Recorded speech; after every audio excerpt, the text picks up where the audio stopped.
Weebale nno munnange ggwe awuliriza okwekumira ku Luganda Radio Podcast, radio yo yokka eŋŋanzi ekuletera obutabo obw'olulimi Oluganda.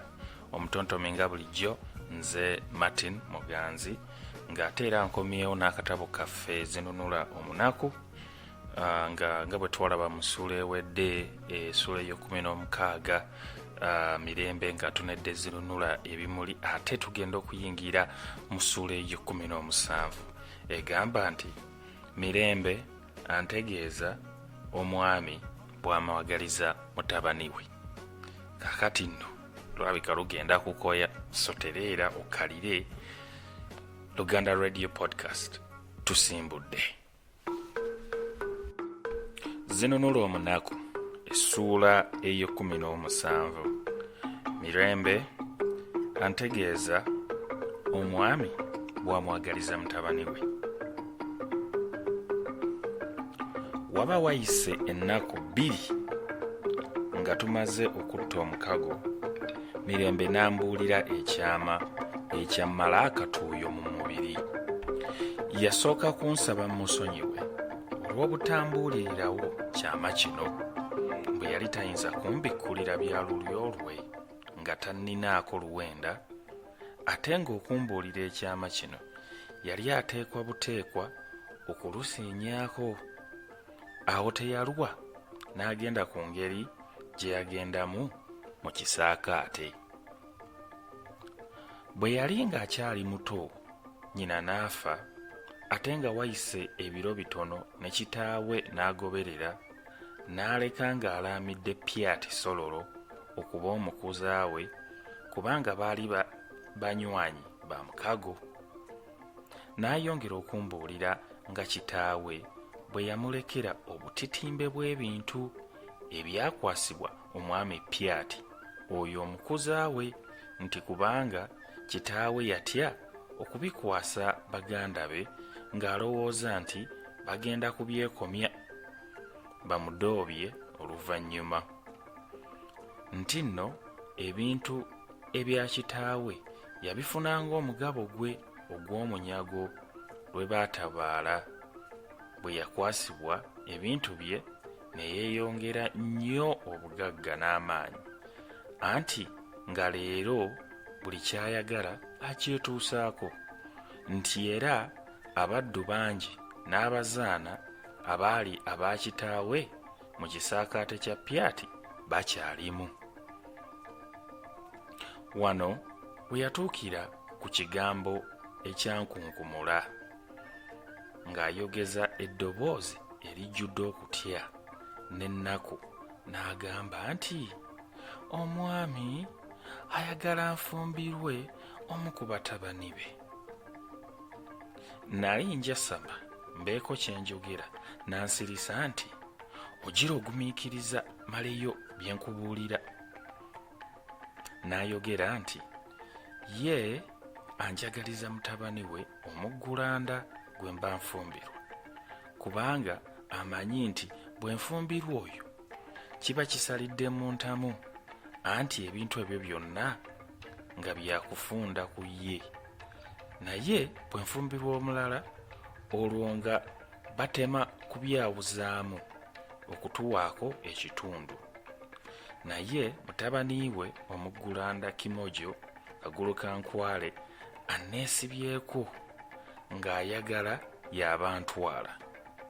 Ye omwami amanyi nga siyinza kumwagala, ate era naye amuyita mulalu, pozi bwa butamwagala nnyo, kubanga mu ddalu ndaba nga bombi n'omwana waako baakaalira ku njala, naye anti omuganzi. Kyokka tayagala kunyiiza kagulu, kyova ayagala ekigambo ky'okumugaana kive mu nze.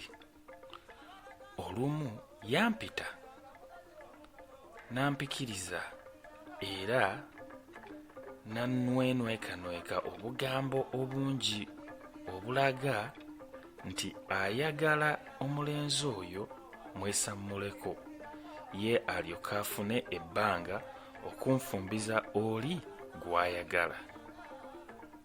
Eddako yambuuza obanga nali sinnatuuka kufumbirwa era mubuulire n'omusajja gwe njagala oba simulina yandabire owuwe. Nze ne mutegeeza nga bwe sinnatuuka kufumbirwa ate nga ntya okunkaka olw'empaka.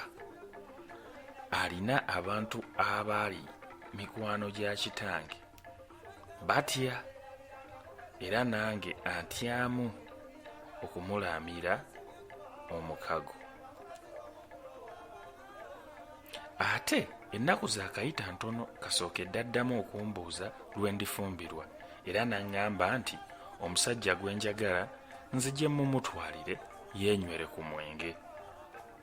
Bwe namuddamu nti simulina naŋŋamba nti mwana wange omutwe guno ogulabye envi bwe zitandise okutobeka? Mmanyi no bingi byotonsuubira kumanya anti eriiso ly'omukulu era bukadde magezi. Kino ne kintegeeza nti kyandiba ng'olujeejeemo olukuliko nti onjagala kakulu kankwale yalumutuusaako dda, so ate nga talema anti omumwa ogugwe tegutuulira awo. Mirembe n'ayongera okunogaanya nti ekisinga okuntiisa kwe kulaba nga buli muvubuka gwensekera oba antunuulira obulungi tewayita bbanga nga tannattibwa oba okubula n'abulirako ddala amayitire. Zinunula awo n'amuddamu nti lwaki tofumbirwa mwana wa mwami? Mirembe n'agamba nti mu mazima simwagala, naye nga bwe saagala kumazaawo baana b'abakazi ndi lwa ddaaki n'empalirizibwa okumufumbirwa.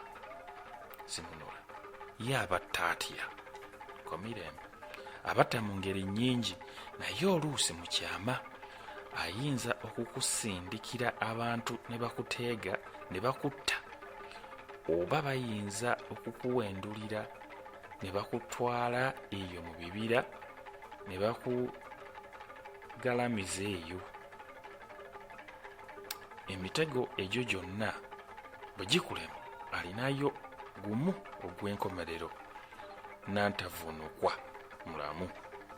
Omwami bw'alaba baayagala okutta baweze ng'ate bamulemye okukwasa mu ngeri endala yonna, olwo ng'assaawo omuzannyo gw'amafumu ng'agenda agulirira agasajja gannakinku mu kulwanyisa amafumu gabamuttire.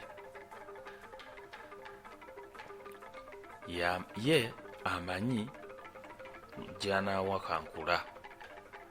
Awa amateeka nti mu muzannyo abalwanyi bafumitigana mikono gyokka n'amagulu, so ng'akuusa bukuusa kubanga abalagira bafumite mu kifuba abo baabalaga n'obubonero babatte ate oluvannyuma ne yeekangabiriza. Ekyo nno kyekibadde ekitundu kyaffe ekye-17.